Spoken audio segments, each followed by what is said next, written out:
Olá, pessoal, boa tarde. Todos bem? Sobreviveram à 12ª experiência do Congresso Todos Juntos contra o Câncer?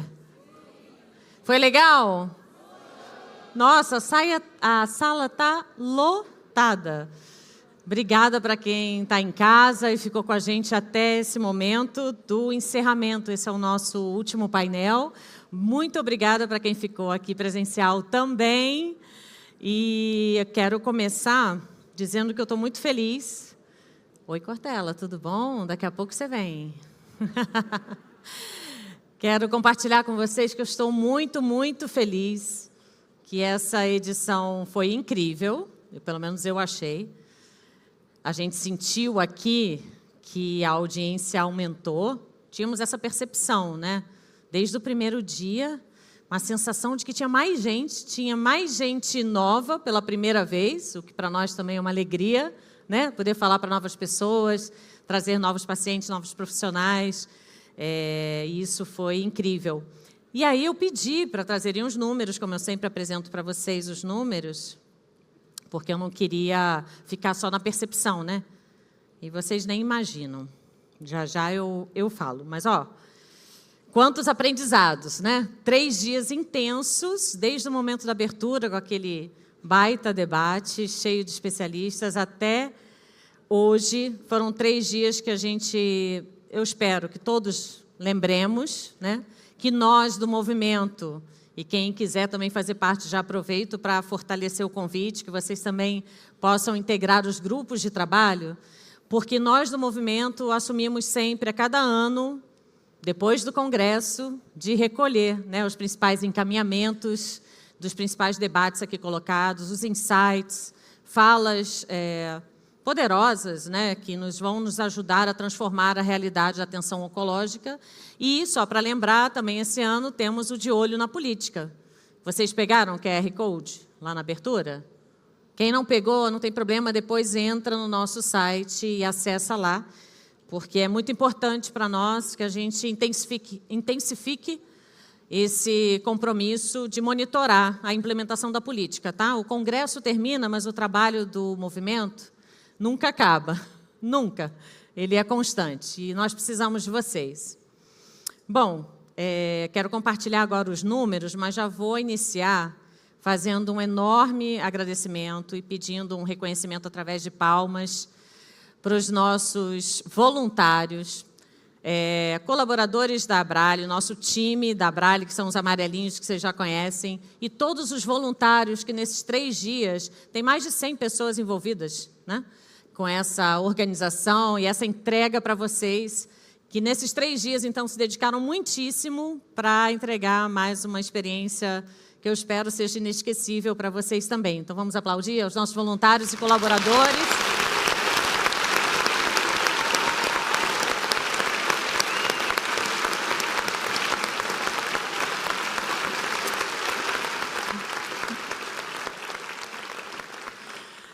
Nossa, olha, foi com vontade, né? Esse aplauso foi gostoso. Bom, os números do nosso 12º Congresso, Todos Juntos contra o Câncer. Estão preparados? Eu fiquei em choque quando eu vi, tá? Então, vamos lá. Totais, hein? Números totais. Tá certo isso, Fábio? Posso compartilhar? Eu acredito que sim, hein? Mas olha, eu nunca vi um número tão grande. Então, nós tivemos 5.915 inscritos no nosso 12º Congresso.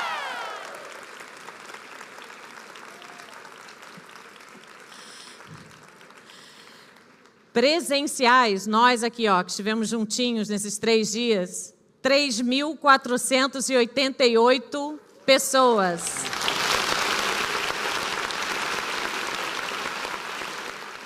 E em casa, né, de muitas localidades, 2.427 pessoas acompanharam o nosso congresso. Gente, demais, né? Assim, a gente bateu todos os recordes. Toda vez que a gente faz o congresso, toda vez que a gente faz o congresso, a gente vem com aquela expectativa, será que a gente vai superar o número, né?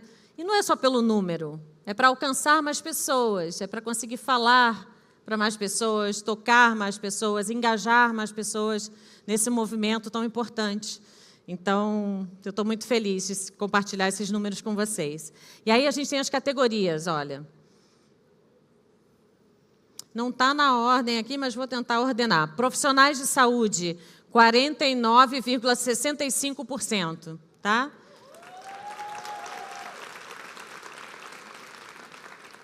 Representantes de empresas privadas, 14,90%, nossos parceiros, né, stakeholders importantes do ecossistema da saúde. Quase 10% estudantes de vários cursos da área da saúde. Paciente oncológico e cuidador, 8,61%. E aí temos os representantes também das associações de pacientes, das ONGs, né? Cadê? Quase 6% da nossa audiência. E tem uma categoria outros, que eu nunca sei o que é. Mas são importantes também, são pessoas. Então, 11,68% outras pessoas que estão com a gente. Talvez não tenham preenchido lá, né? Mas vocês sabem que eu fui abordada por muitas pessoas esses 3 dias. Foi muito legal escutar histórias diferentes, feedbacks, relatos emocionantes, enfim, um monte de coisa. E aí teve uma pessoa que falou assim para mim, doutora, eu poderia marcar tudo ali, praticamente tudo. E me fez pensar, né, que nós somos múltiplos mesmo. A maioria de nós possui várias posições, né? Nós somos familiares, pacientes, profissionais de saúde, e ao mesmo tempo estamos representando ONGs. Isso acontece com muita frequência, né?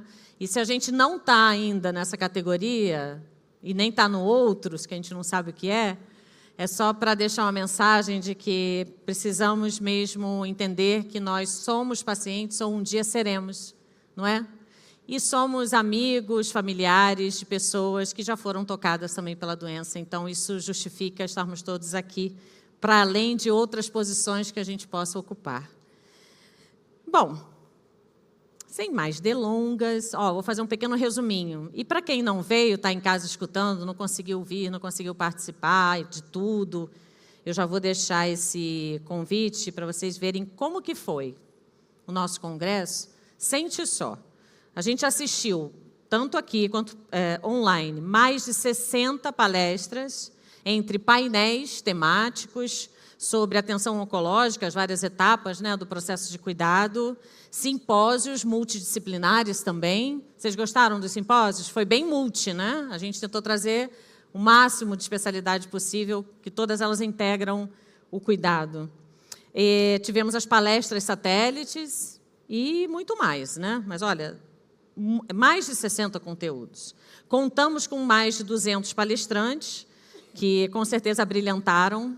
E para mim, pessoalmente, né, os que eu consegui interagir, assistir ou participar, também trouxeram muitos insights, muitas ideias novas de como a gente pode talvez fazer diferente ou construir outras colaborações. Eu adorei, aprendi muito e aprendi muito também com os pacientes que participaram de vários painéis, né? Em especial, quero deixar aqui um abração para o nosso comitê de pacientes da Brale, que fez um painel lindo, lindíssimo, sobre os impactos emocionais, a importância do acolhimento, né? E eu jamais vou esquecer que acolhimento é acolher e ser acolhido. Bom, também quero ressaltar que a gente teve mais de 25. A gente nunca consegue esse número fechado, gente, porque uma hora chega um, chega outro, mas mais de 25 instituições que tiveram junto com a gente nos estandes, nas áreas de estandes, as ações iterativas. Vocês tiveram tempo de ir lá? Sim? Curtiram? Se não curtiu, também depois dá feedback, que está tudo bem. Mas a gente fez com muito amor, né? E eles trouxeram, assim, informação, mostraram um pouco dos seus trabalhos, seus projetos, né? Mostraram o impacto do que fazem e trouxeram também algumas dinâmicas divertidas e de interação com a audiência. Então, eu quero agradecer muito que vocês estiveram conosco mais uma vez na nossa área de stand, de exposição e da sala das ações interativas. São muitos parceiros, tá? O movimento não tem só 25 parceiros, vocês sabem, são muitas entidades. Eu quero agradecer a cada uma delas. Quero destacar aqui que a gente sempre tenta inovar, trazer um pouquinho de arte, cultura, né, lazer, um pouco além do que a gente fala dos temas duros da jornada oncológica. E eu quero destacar aqui que a gente, esse ano, teve uma exposição que eu considero muito relevante, Ressignificando Vidas. Vocês viram lá na entrada, quando vocês chegaram, o Florescer da Esperança, um projeto único, inspirador, da ABCC, Associação Bragantina de Combate ao Câncer, que traz histórias reais de mulheres vitoriosas, pacientes, que enfrentaram, estão enfrentando ainda o câncer de mama, né? E essas fotos foram tiradas dentro desse projeto, num momento de ensaio fotográfico que, além de compartilhar com a gente a beleza, né, e a força, a coragem dessas mulheres, eu acho que, sem sombra de dúvida, também as acolhe, né, naquele sentido do acolhimento, de acolher e ser acolhido. Então, obrigada à ABCC e todos os outros parceiros que tiveram aqui também contribuindo para tornar essa jornada mais legal e mais bonita, mais significativa. Vamos dar um aplauso para eles também?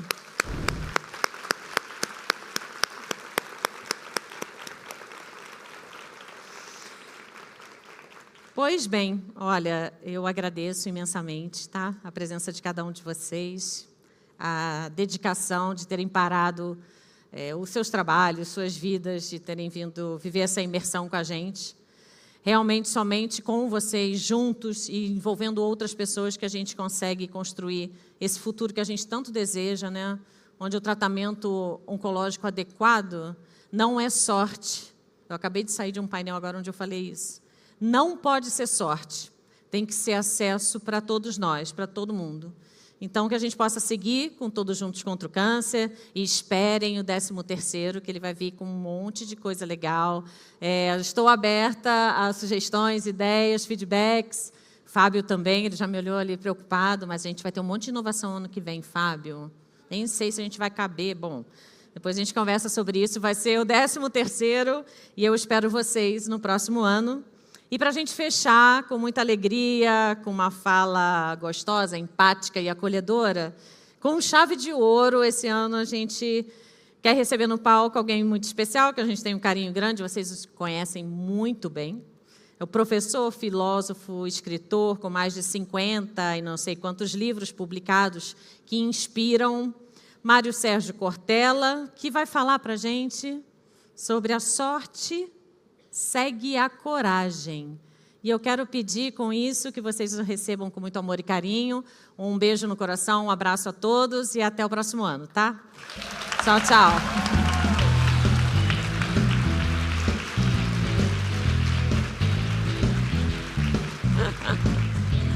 Obrigada. Obrigada. O palco é seu. Muito bem. Que coisa boa nós nos juntarmos todos e todos para cuidar. Cuidar da decência, cuidar daquilo que é a preservação da vitalidade, construir algo que é decisivo no nosso dia a dia, que é a possibilidade de não admitir a esterilização dos sonhos, a desertificação dos desejos, o apodrecimento da nossa esperança. Aliás, com muito gosto, a gente lembra que nós estamos num mês especial em relação ao tempo da educação, da formação, do cuidado, da saúde, porque setembro sempre, para nós, no hemisfério sul, sendo o tempo da primavera nascente, a partir de segunda-feira, é sempre um anúncio de coisas que nós desejamos. Mas, como a primavera não vem o tempo todo, mas também não se ausenta o tempo todo, é necessário que a primavera seja edificada, tecida dentro de cada uma e de cada um de nós no seu tempo, na sua necessidade e na sua urgência. No dia 15, olha que coisa, no dia 15 de setembro de 1933, nasceu na cidade, em Minas Gerais, de Boa Esperança, olha que nome bom de cidade, um grande pensador brasileiro, um homem que se dedicou à filosofia, à teologia, à psicanálise, um homem chamado Rubem Alves. Quando ele faleceu, Rubem Alves, em 2014, ele era professor titular da Universidade de Campinas, e ele fez toda uma trajetória mais do que especial no campo da reflexão e especialmente da capacidade de olhar a vida para não admitir que ela seja banalizada, perdida, esvaída.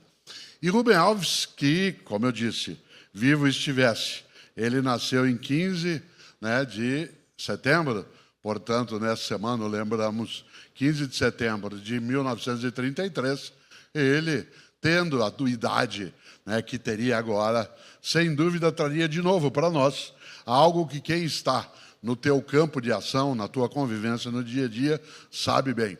Rubem Alves fazia uma distinção entre otimismo e esperança. Entre otimismo e esperança. E ele dizia algo que é especial. Otimismo é quando, sendo primavera dentro de você, também há primavera fora de você. Otimismo é quando, estando tudo certo do lado de fora, está tudo certo do lado de dentro. Estando tudo bem do lado de fora, está tudo bem do lado de dentro. Por isso, otimismo é mais fácil. Mais difícil, dizia Rubem Alves, é a esperança.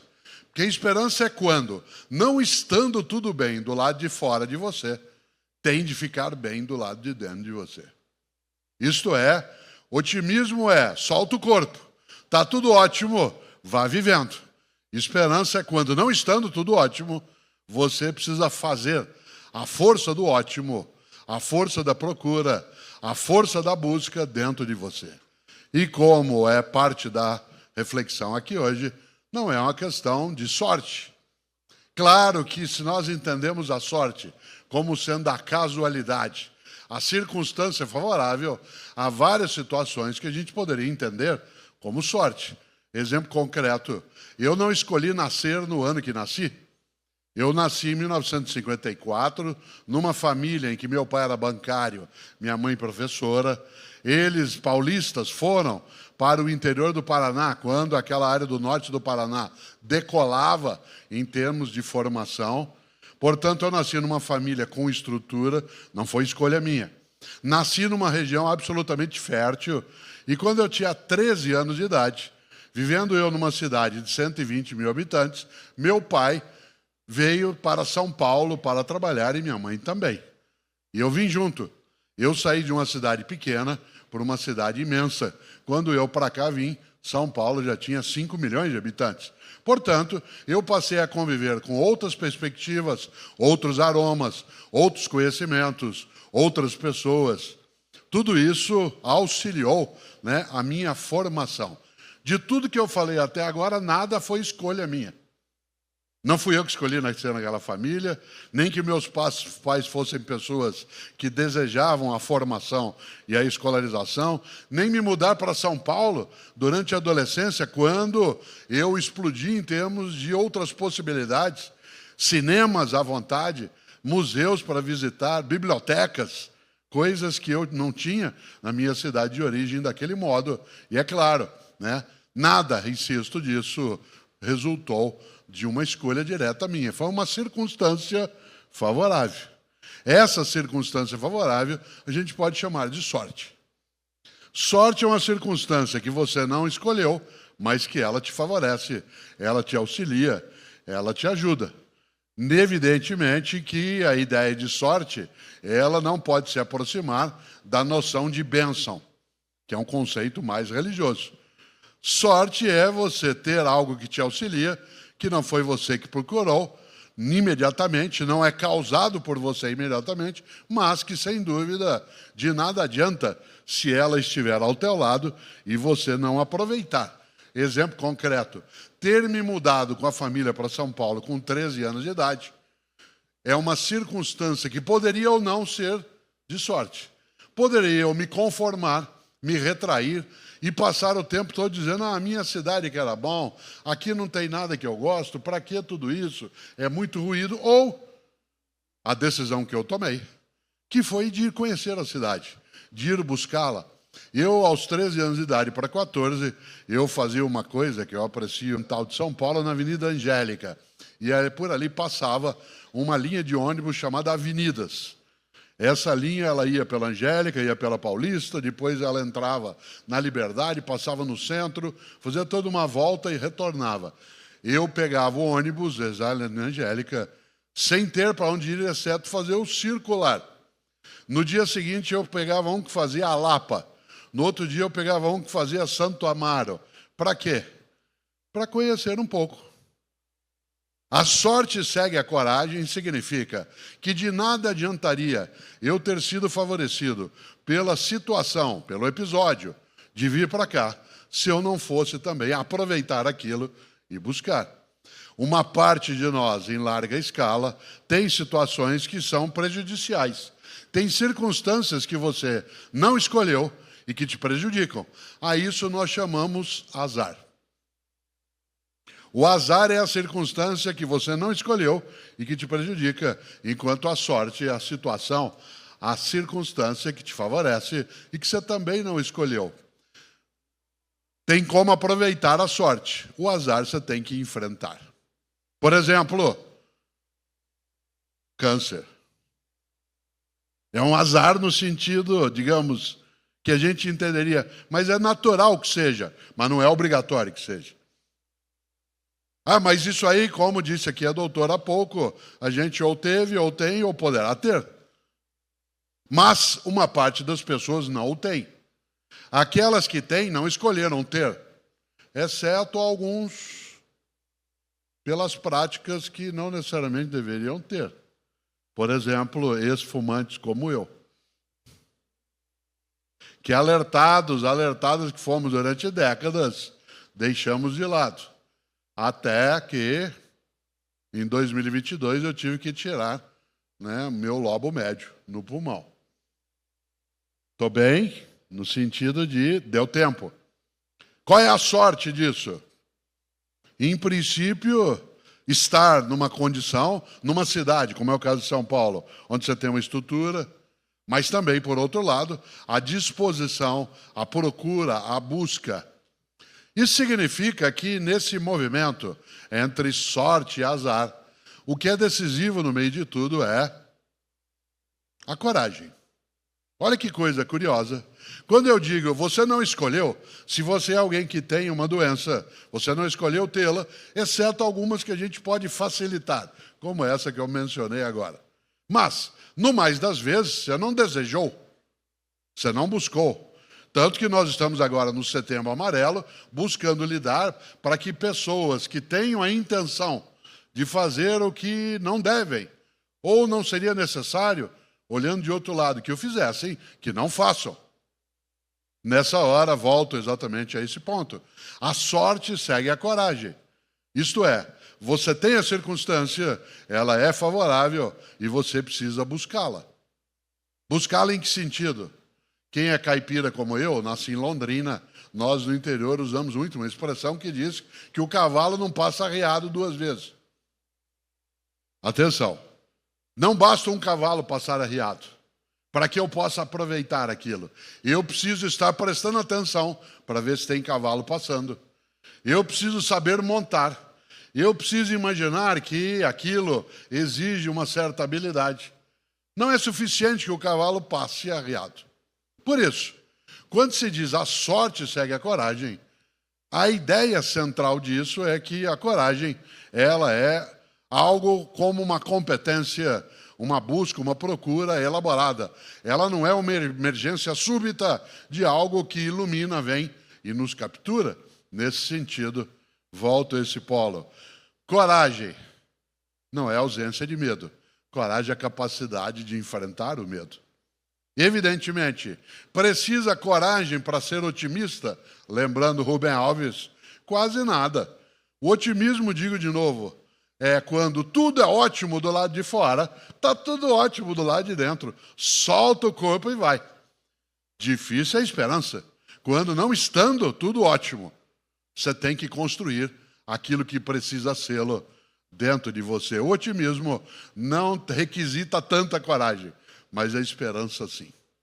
Amanhã, 19 de setembro, é aniversário de nascimento de um dos maiores educadores da nossa história contemporânea, que é Paulo Freire.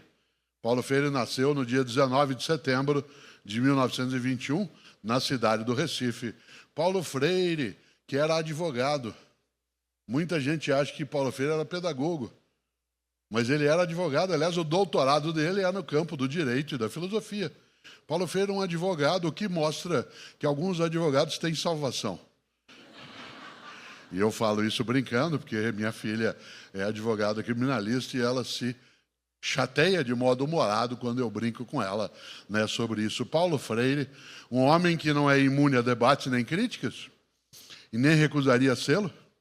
Aliás, algumas pessoas não apreciam Paulo Freire, e se Paulo Freire aqui estivesse hoje, com os seus, né, nascido em 1921, seus olha que coisa, 104 anos de idade. Paulo Freire, se alguém falasse a ele, há pessoas que não gostam do senhor, ele diria, é um direito. Aliás, Paulo Freire nunca seria contra que alguém contra ele fosse. Paulo Freire seria contra que quem contra ele fosse não pudesse ser contra ele. Paulo Freire era um democrata. A impossibilidade de ser contra, ela vem quando você não tem o respeito, a reciprocidade ou o acolhimento no sentido que a doutora usou agora como uma coisa de mão dupla. Olha que coisa interessante. Paulo Freire, ele criou várias coisas especiais, mas duas eu queria trazer aqui.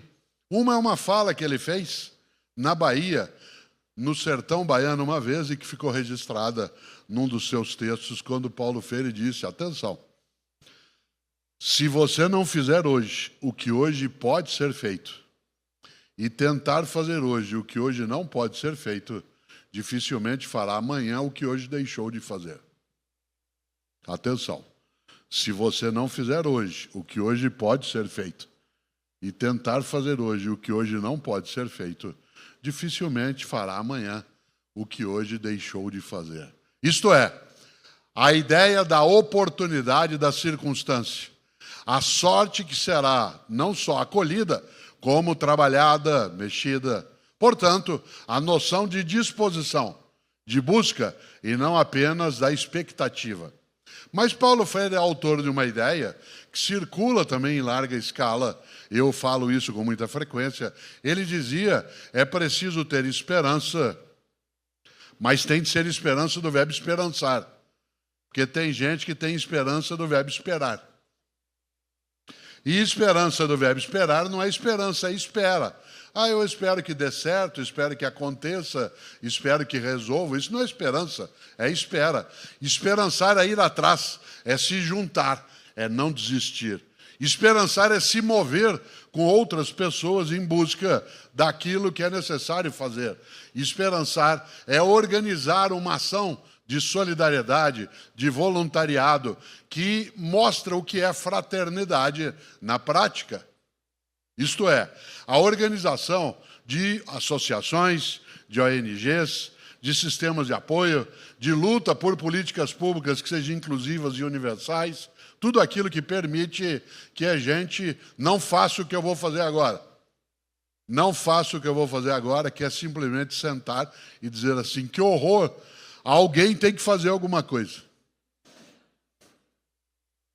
Que horror, alguém tem que fazer alguma coisa. Claro que alguém tem que fazer alguma coisa.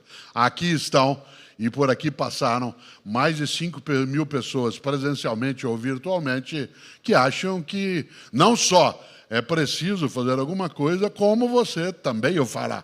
E não apenas indicará a necessidade de que assim seja. O nome disso é esperança ativa, que é a esperança do verbo esperançar. É nele que a coragem se coloca, nesse modo da esperança. A esperança passiva, ela é mera espera. Eu espero que dê certo, espero que aconteça, espero que ajude. Claro, por exemplo, eu não sou da área médica, não sou da área de pesquisa, não atuo nesse campo.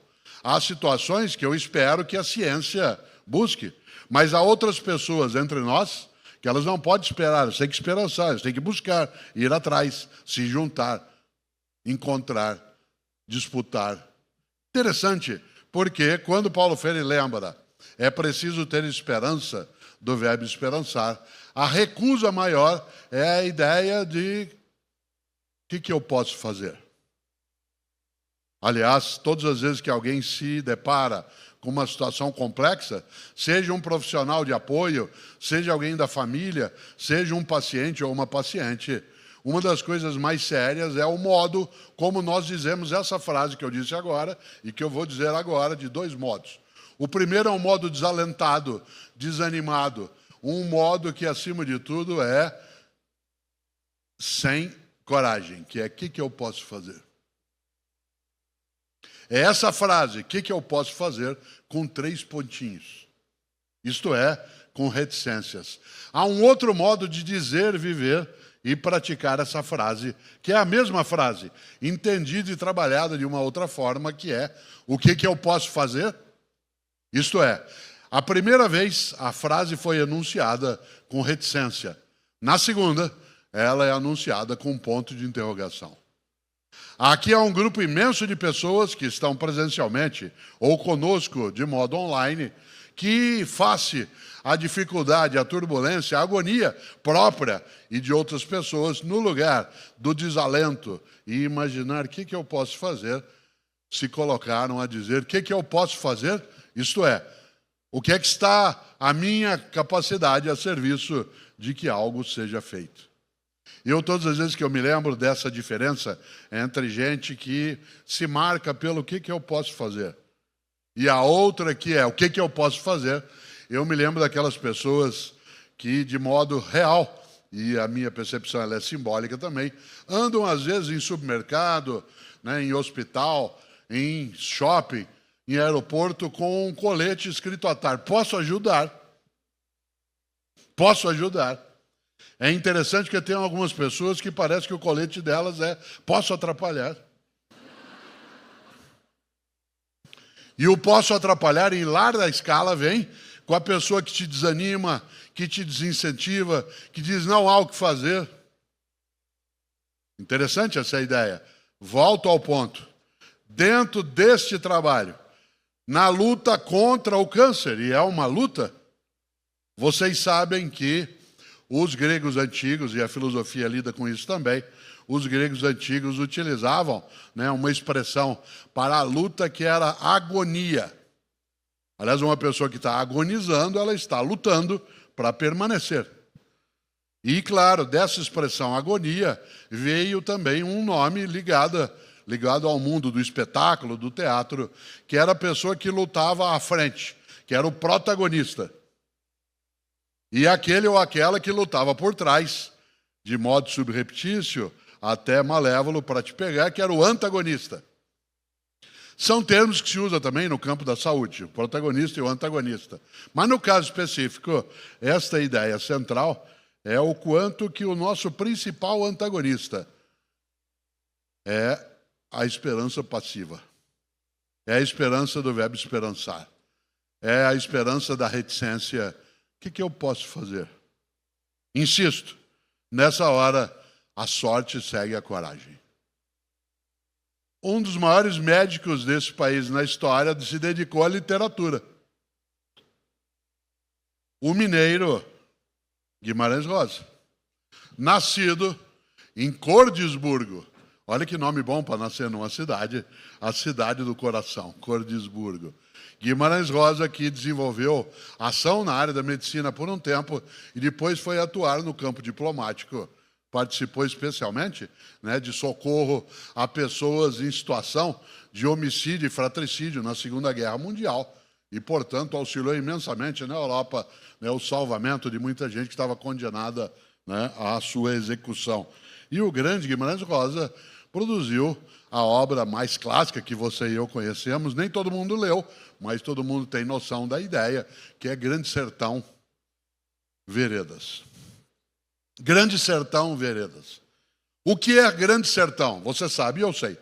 O Grande Sertão é o lugar em que você tem a percepção do abandono, do isolamento, do estar sozinho ou sozinha. O Grande Sertão é o lugar onde a escuridão é mais forte. O Grande Sertão é um pouco o que a Florence Nightingale chamava de pavor noturno, que é aquilo que o paciente ou a paciente sente quando sozinho está num leito hospitalar de madrugada e se sente largada ou largado. Isso é o Grande Sertão. Aliás, Florence dizia que a atenção maior tinha de ser exatamente aos cuidados em quem se sentia abandonado ou abandonado, porque isso, claro, trazia um agravamento da própria situação física que ela carregava. Ora, o Grande Sertão é o lugar do abandono, é o lugar da solidão sem alternativa. O que Guimarães quis construir na sua obra é que o Grande Sertão tem veredas. E o que é uma vereda?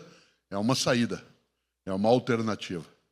O grupo de pessoas que está aqui e outras que nos acompanham, aquelas que estão e que estarão num próximo congresso, sabem o quanto é importante que você, para você mesma ou para outras pessoas, seja uma vereda. Isto é, que indique que há saída. Que essa saída ela pode não ser aquela colocada dentro do nosso desejo mais expressivo, que não seja uma saída em que se tenha a absoluta solução ou a cura completa, como a gente levanta, mas que se tenha a saída como sendo o cuidado, o zelo, o apaziguamento do desespero. E nessa hora, claro, é necessário que a gente entenda que lá no Grande Sertão Veredas há um momento de uma frase clássica que você conhece, todo mundo menciona, quando uma hora se diz a vida, e Guimarães escreve, a vida quer da gente é coragem. A vida quer da gente é coragem. E insisto nesse polo, coragem não é ausência de medo. Coragem é a capacidade de enfrentar o medo. Pessoas aqui que disserem que medo não tem, não são corajosas, são inconsequentes. Pessoa que diz que não tem medo, ela não é corajosa, ela é leviana. A natureza colocou em nós 2 mecanismos decisivos para proteger a nossa integridade e vida: medo e dor. Medo e dor.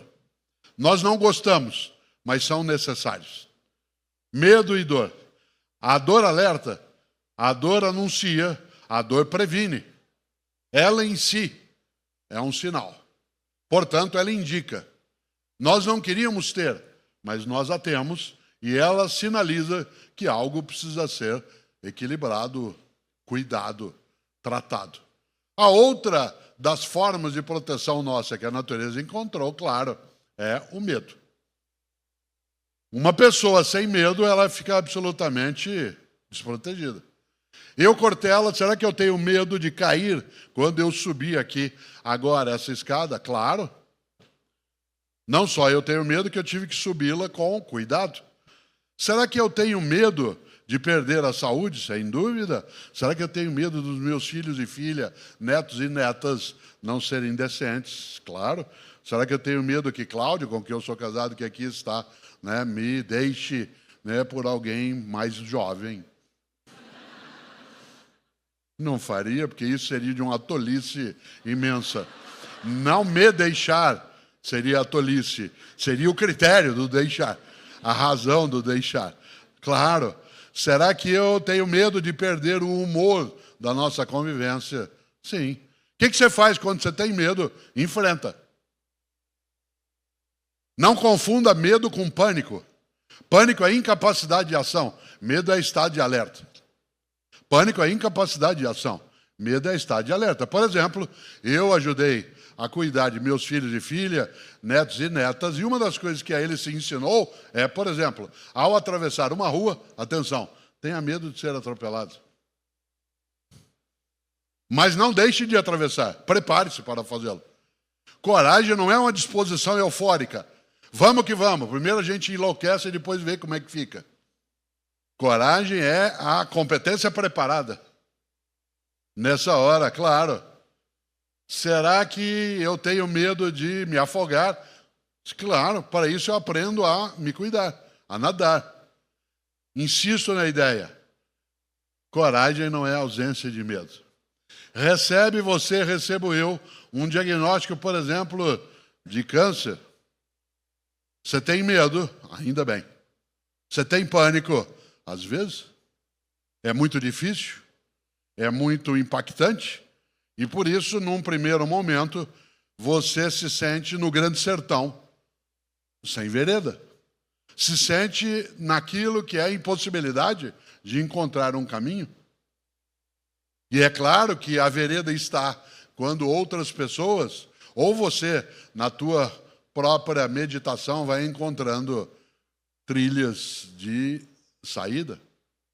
É claro que isso não significa que eu simplesmente me contente em sentar e dizer, bom, com sorte eu vou me curar. Evidentemente que, no caso aí, a sorte também tem que seguir a coragem. Não é sentar e aguardar, é ir buscar. É contar com outras pessoas que auxiliam. É contar com pessoas que tenham algo decisivo na vida, que é amor fraterno, fraternidade. Entender o que um dia escreveu o genial Saint-Exupéry, muito mais conhecido pela sua obra O Pequeno Príncipe, mas que tem outras obras também, né, no campo, especialmente da aviação. E quando Saint-Exupéry dizia, cada pessoa é responsável por todas as pessoas. Cada pessoa é responsável por todas as pessoas. Isso significa que nós temos, você e eu, uma necessidade de entender que sim, a sorte tem presença, como o azar tem presença, mas tanto a circunstância favorável será fruída, aproveitada, quanto o azar será enfrentado se nós contarmos com a nossa maior força, que é a ideia do todos e todas. Quando você olha todos juntos, todas juntas, essa é uma energia que é muito mais decisiva. Nesse sentido, eu tenho medo da gente perder a ideia de coletividade. Eu tenho medo de nós abandonarmos a perspectiva da ideia de uma saúde coletiva. Eu tenho medo de nós, de forma direta, acatarmos a ideia de que a lógica é cada um por si e Deus por todos. Eu tenho medo que nós nos rendamos à perspectiva do cada macaco no seu galho. Eu cuido da minha vida, você cuida da tua. Ainda bem que milhares e milhares de pessoas aqui e em outros lugares acham que cada pessoa é responsável também por todas as pessoas. Nesse sentido, coragem é colocar-se a caminho. Quando Guimarães Rosa lembra, né, que a vida quer da gente é coragem, ele está nos alertando para que a gente não se renda à noção de que há pessoas que coragem alguma têm. Claro que não é fácil. Claro que não é algo que se coloque como automaticamente. No dia 25 de maio de 1803, faz tempo, nasceu na cidade de Boston um dos filósofos que eu mais admiro, um filósofo norte-americano chamado Ralph Waldo Emerson. Nós, em filosofia, o chamamos de Emerson. Ele nasceu em Boston, aliás, o que facilitou que ele estudasse em Harvard. Ele não fez medicina, mas o filho dele fez medicina e se formou médico. E o genial Emerson dizia, talvez, a ideia mais decisiva em relação a nós termos uma esperança ativa.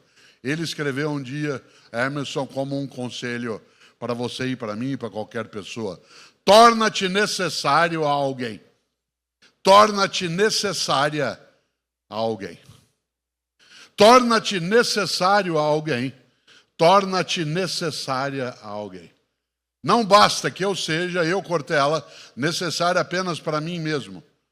É preciso que eu seja, além de mim, necessário para outras pessoas. Isso significa que é o que dará sentido.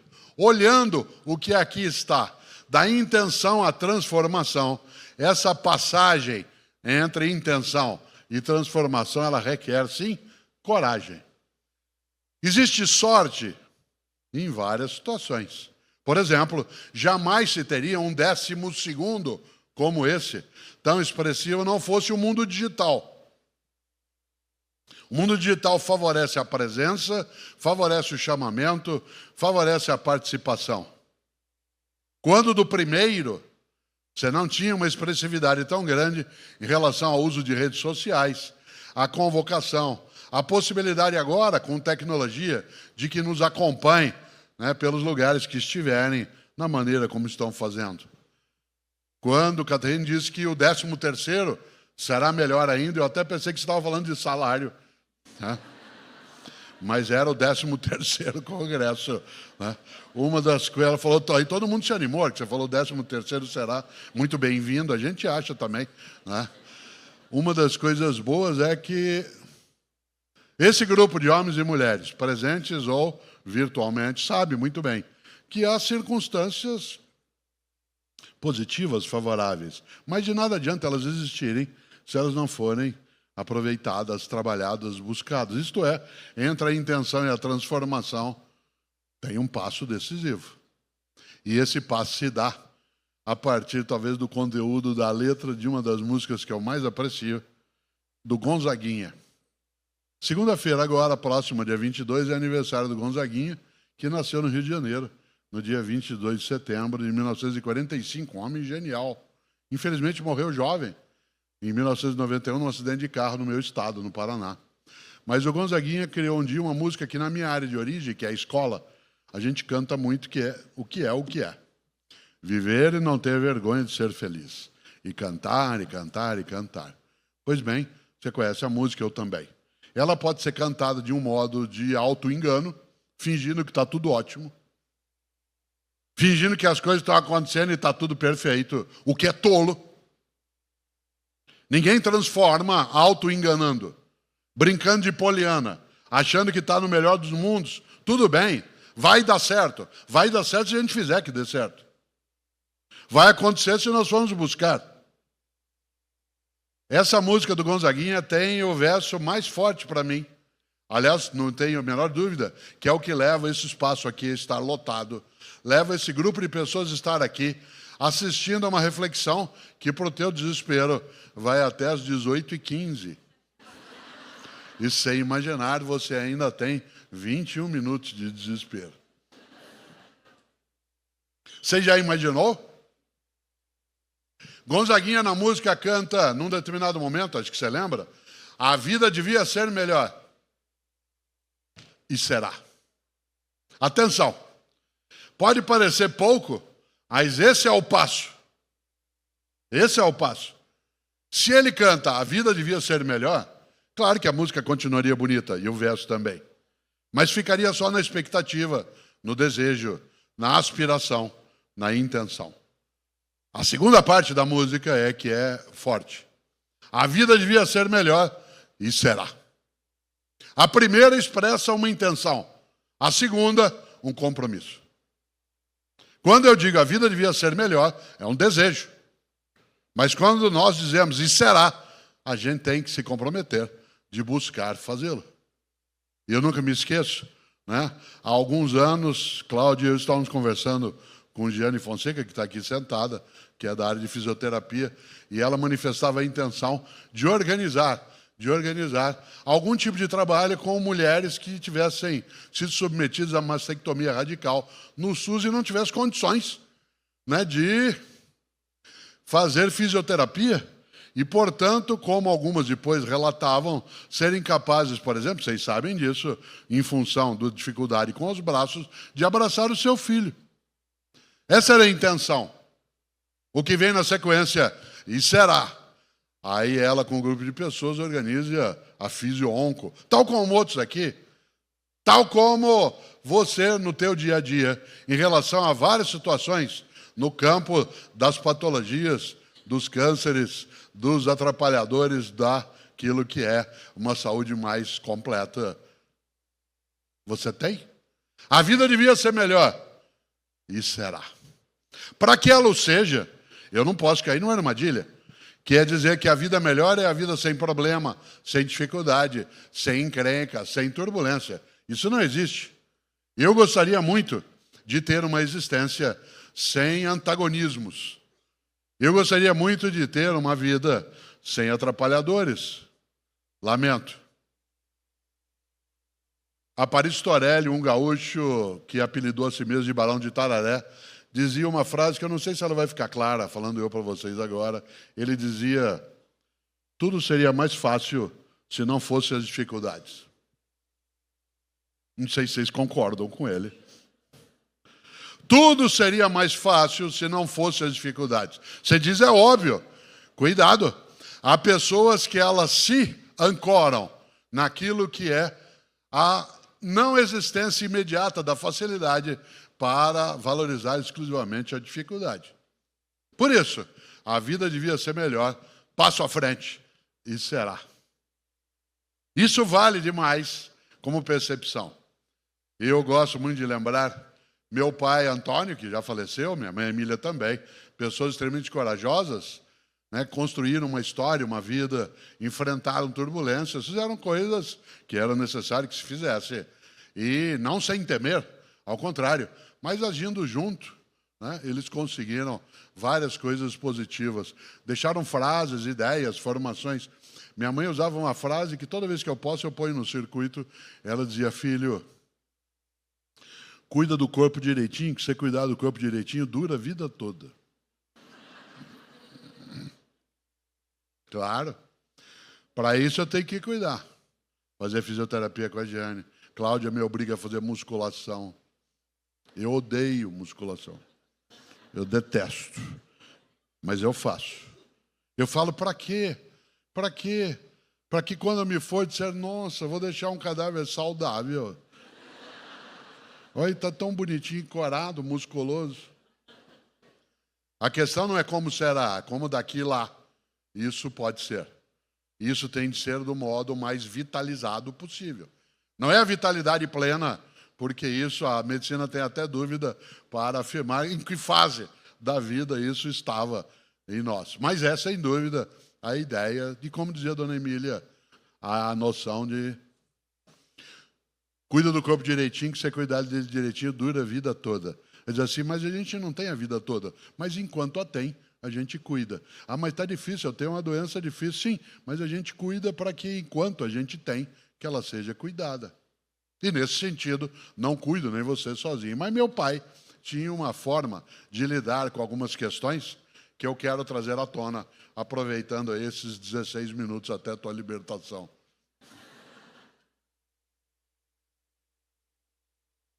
Tudo seria mais fácil se não fosse a dificuldade, disse o Barão de Itararé. E meu pai trazia isso de outro modo. Ele era bancário, como eu disse. Foram os dois para Londrina, quando a cidade tinha 18 anos de idade. Eu nasci em 1954, a minha cidade foi fundada em 1934. A minha cidade tinha 20 anos quando eu nasci. Portanto, não tinha asfalto, não tinha luz elétrica o tempo todo, não tinha estrutura. E meu pai, que trabalhava como gerente de banco, tinha 26 anos de idade, tinha que passar o dia inteiro de lá para cá, de jipe, para todos os lugares, para visitar cliente, para ir à roça, para ir às outras cidades próximas. E eu nunca me esqueço de uma coisa, num dia como hoje, ali pensei às 6 da tarde, como é agora, meu pai chegava, depois de um dia inteiro de jipe, naquele calor, quando tem no Paraná, chegava no jipe de capota de lona, suado, cansado, usava terno, o bancário usava camisa branca, tudo cheio de poeira atrás. Primeira coisa que ele falava em casa, ao entrar, depois de um dia difícil, complicado, dolorido, no lugar de praguejar, de xingar, de murmurar, ele dizia, ei filho, olha como eu sou abençoado, hoje o jipe quebrou na estrada e não estava chovendo. De uma outra vez ele dizia assim, ei filho, olha como Deus gosta de mim, hoje acabou a gasolina do jipe e faltavam só 2 quilômetros para um posto de gasolina. Atenção, ele não nos ensinou a fingir que estava tudo em ordem. O jipe tinha quebrado, a gasolina tinha faltado, o problema tinha acontecido. Ele não ficava brincando de um otimismo desvairado. Ele não ficava simulando que estava tudo em ordem. O que ele não admitia era ser duplamente derrotado. Isto é, ter o problema da quebra do motor, da ausência do combustível e ter a sua esperança esmagada. Não ser capaz de, no lugar de, como se diz, acender a vela, ficar só amaldiçoando a escuridão. E nesse sentido, claro, nessa hora, né, vale demais. A sorte segue a coragem. Tudo seria mais fácil se não fossem as dificuldades. Se diz, é óbvio. Então nós temos que lidar com isso. Isto é, as dificuldades existem. E nós temos de ter a coragem, que, como eu disse, não é ausência de medo, é a capacidade de enfrentá-lo. E insisto no outro ponto, medo não é pânico. Pânico é incapacidade de ação. Incapacidade de ação. Olha que coisa curiosa. Uma pessoa que tem pânico, ela fica imobilizada. Cláudio e eu viajamos de avião quase todos os dias, a gente tem atividades fora. Primeira coisa que eu faço quando eu entro no avião, se o piloto estiver na porta ou naquela saída que eles dão para fazer a checagem das turbinas em alguma parada, primeira coisa que eu faço é virar para ele e falar assim, o senhor tem medo de avião? Se ele falar que tem, eu faço um voo sossegado. Porque se ele tem medo, o que ele faz? Toma providência. Olha, estuda, organiza, estrutura e vai. Se eu vir e falar, o senhor tem medo de avião? Imagina, faço isso há 30 anos. Eu entro em pânico. Falei, se tiver uma tempestade, na hora a gente vê o que faz. Pânico é diferente. Você tem pânico de cachorro, que pena. Você vai sempre ficar em estado de tensão completa. Você tem medo, é sinal de inteligência. Tome cuidado. Tem gente, como eu, que tem pânico de barata. Eu não tenho medo de barata. Não tem nexo, eu tenho medo de um ser que não morde. E que não é perigoso no sentido de agressão. Você já imaginou? Você nunca olhou no prontuário de um hospital e está escrito assim, mordido por uma barata, 6 pontos de sutura. Eu um dia contei isso, como eu estou fazendo agora, de público, puseram no YouTube. E aí, o que eu recebi de mensagem de solidariedade de vários outros homens, como eu também tinha medo, mas depois que você contou, eu posso contar agora, porque eu também tenho pânico. Eu não tenho medo, eu tenho pânico. Se aparece uma aqui agora, eu entro em estado de paralisia. O que eu preciso do que a gente precisa quando tem pânico? De outra pessoa. Outra pessoa que no grande sertão da barata solta venha com a vereda correndo na minha direção. Eu nunca esqueço, eu fui professor da PUC São Paulo por 35 anos. E eu tenho um colega que é da Universidade de São Paulo, nós somos mais ou menos do mesmo tamanho, só que ele é loiro, eu não. E nós dois um dia estávamos numa cidade maravilhosa, há 30 anos, em Natal, no Rio Grande do Norte, que é uma cidade magnífica, tem uma brisa maravilhosa, mas como toda cidade praiana, tem muita barata. E ele também tem pânico. Numa noite, nós estávamos os dois dormindo num hotel, cada um numa cama, e 2 da manhã eu acordei e disse assim, tem uma barata no quarto. Ele acordou e falou, tem sim. Porque quem tem pânico sabe. Aí, o que eu fiz com a coragem que me restou? Subi na cama, fui andando sobre ela até o telefone, liguei na recepção do hotel. E falei, tem uma barata no quarto. O rapaz não entendeu, falou assim, o senhor quer mudar de quarto? Eu falei, não, o senhor não entendeu. Tem uma barata no quarto. Ele falou, o que o senhor quer que faça? Eu falei, eu quero que venha matar. Ele gentilmente disse, pois não. Depois de uns 5 minutos, abriu a porta do quarto com uma chave mestra, uma senhora de 1,5 m. Olhou aqueles 2 homens de mais de 1,80 m de cuecas em cima da cama. Olhou para nós, olhou para o inseto, foi lá, bateu, saiu com o inseto olhando para nós. No dia seguinte, nós tivemos que mudar de hotel, claro, né? No café da manhã, até o cozinheiro saiu para olhar. Isso é medo? Não, isso é pânico. Pânico? Será que eu já tratei? Já. Várias vezes. Não deu certo ainda. Será que eu tenho pânico de avião? Não. Tenho pânico de cobra? Não. A minha região era uma região de café. Era plena de cobras, serpentes. Claro que eu tenho medo, mas não tenho pânico. Nesse sentido, olha que coisa. A sorte segue a coragem, porque coragem, repito, não é ausência de medo. É a coragem de, ao mesmo tempo, e a preparação de enfrentá-lo. Nessa hora, qual é o pânico maior que alguém pode ter? Ficar sozinho ou sozinha. Isto é, grande sertão, sem veredas. O que é que um grupo de mulheres e homens, como aquelas que também aqui estão, fazem? Impedem que esse pânico seja absoluto. Ou seja, que ele seja dominador. Que a pessoa, no lugar de entender que também, sim, a gasolina acaba, o motor quebra, mas não está chovendo, mas o posto de gasolina é perto, mas... E não é autoilusão, não é autoengano, não é supor, não, está tudo em ordem, está vendo? Você tem tudo. O melhor exemplo que eu já vi outro dia sobre depressão, que é uma coisa dificílima da gente lidar. E alguém estava falando, isso foi uma coisa na internet maravilhosa, porque é uma alegoria, a pessoa falando para alguém que tem depressão. Como é que você tem depressão? Como é que você tem tudo na vida? Você tem condição, você tem dinheiro, você tem uma família feliz, você tem trabalho, você tem recurso, como é que você tem? Ela falou, isso que você está fazendo é a mesma coisa que dizer, como é que você que vive num planeta cheio de oxigênio tem asma? Isto é, não é a presença de algo que seria absolutamente necessário e abundante que faz. Eu tenho uma outra coisa que faz com que tudo isso não seja suficiente. Nessa hora, volto a esse polo.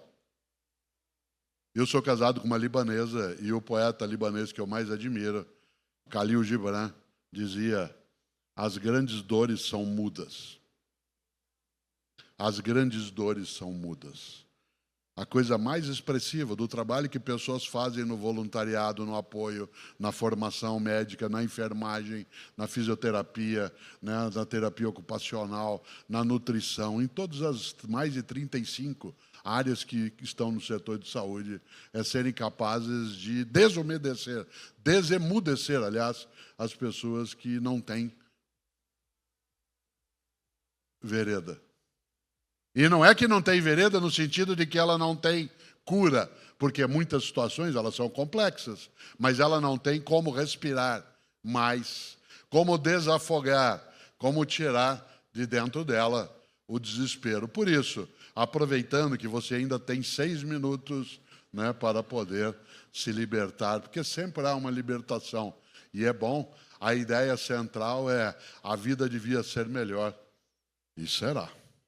Para que ela seja, nós temos, claro, de agir.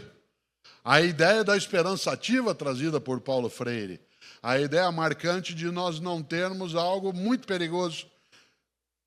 Hoje é aniversário de um mineiro magnífico, um artista de menos de 1,5 metro, Grande Otelo.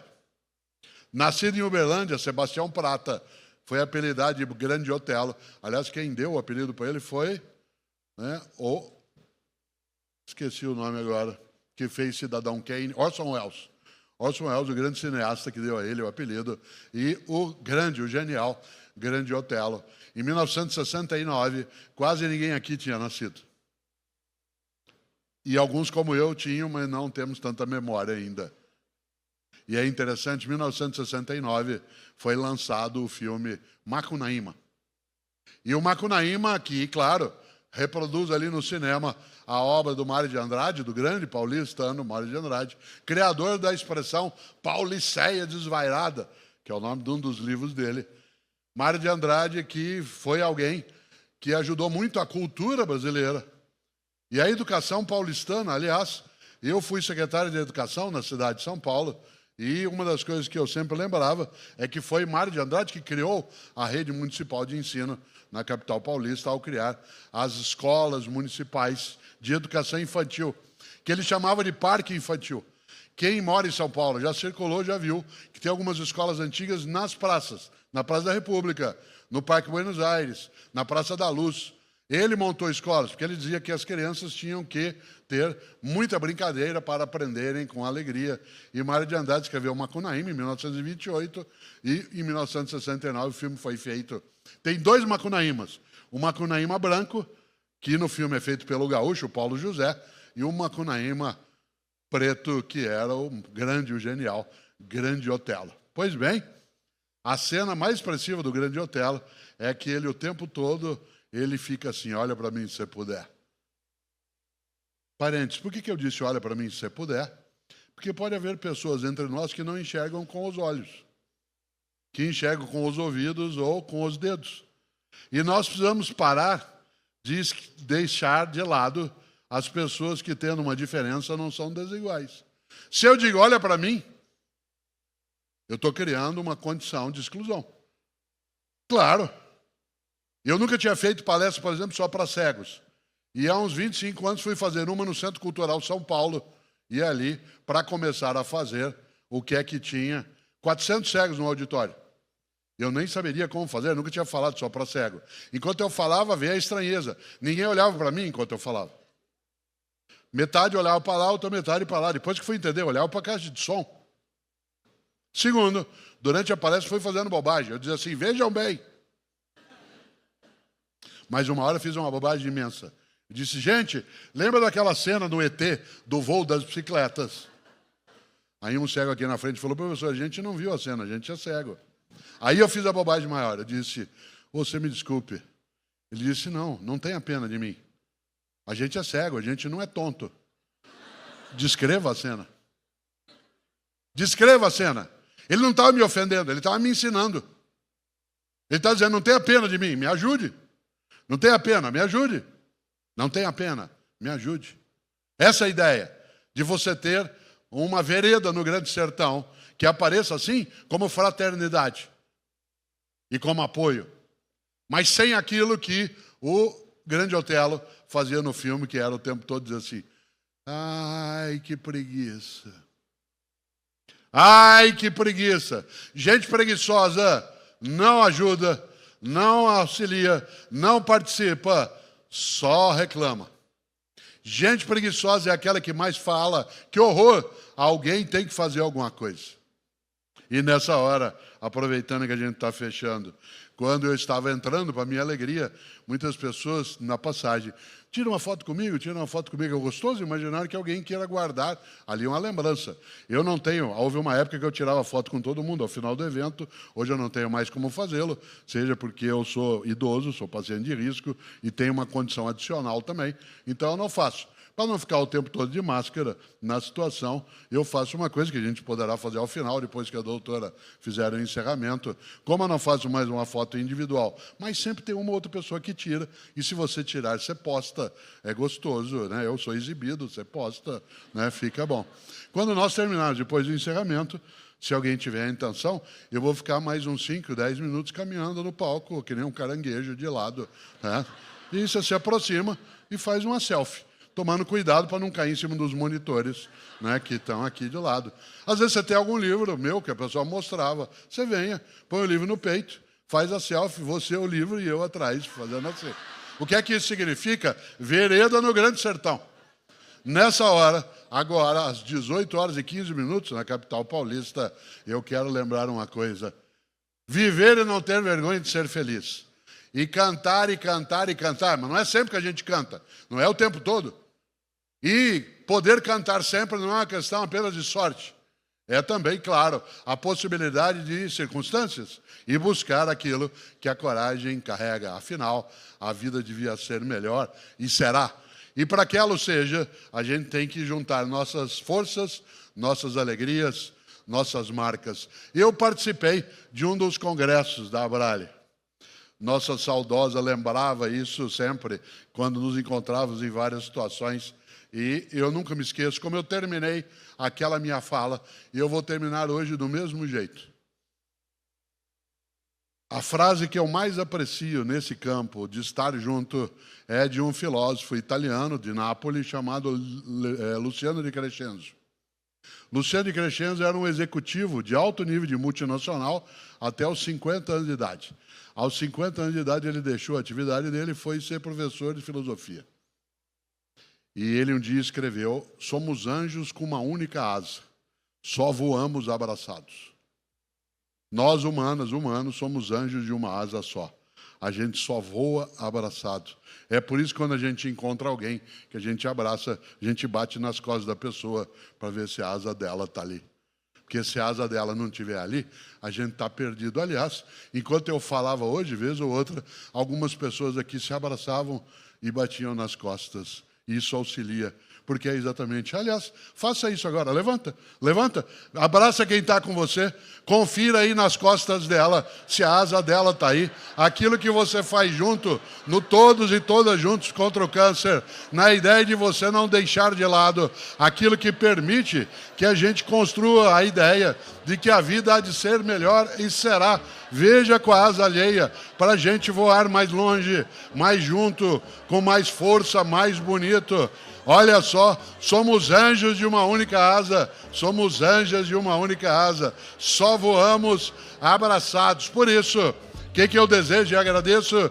Que a gente voe mais alto, mais longe, mais junto. E mesmo quem se sentir num voo que tem turbulência, que a gente esteja ao lado, para que no dia que ela pousar, que ela pouse confortada, cuidada, zelada, com amorosidade. Obrigado!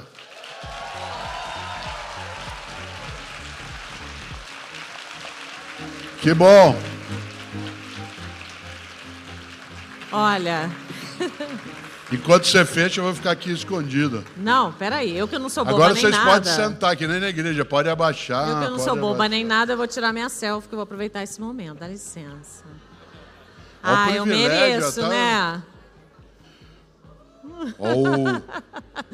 Muito obrigada. Pessoal, eu só queria agradecer muitíssimo a todos vocês, todos que estão em casa, desejar um bom retorno. A gente tem um encontro marcado ano que vem, no 13º. E para Oba, 13º. 13º Congresso, todos juntos contra o câncer. E antes de ir embora, eu vou fazer uma selfie comigo com vocês. Porque eu quero guardar essa experiência dessa sala lotada nesse finzinho do 12º Congresso. Um beijo no coração. Com a pureza da resposta das crianças, é a vida, é bonita e é bonita no gogó. Viver e não terá vergonha de ser feliz. Cantar e cantar e cantar a beleza de ser um eterno aprendiz. Ah, meu Deus, eu sei que a vida devia ser bem melhor e será. Mas isso não impede que eu repita. É bonita e é bonita. Viver e não terá vergonha de ser feliz. Obrigada, gente. Cantar a beleza de ser um eterno aprendiz. Ah, meu Deus, eu sei que a vida devia ser bem melhor e será. Mas isso não impede que eu repita. É bonita.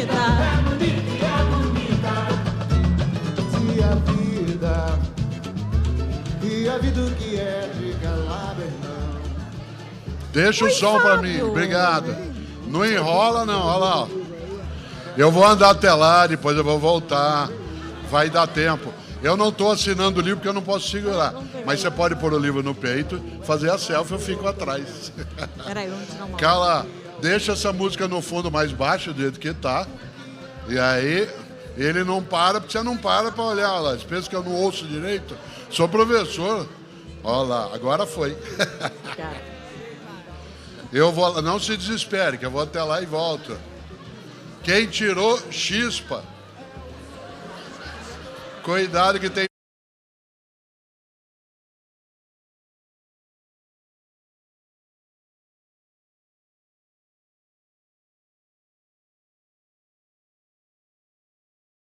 A força da fé, somos nós que fazemos a vida.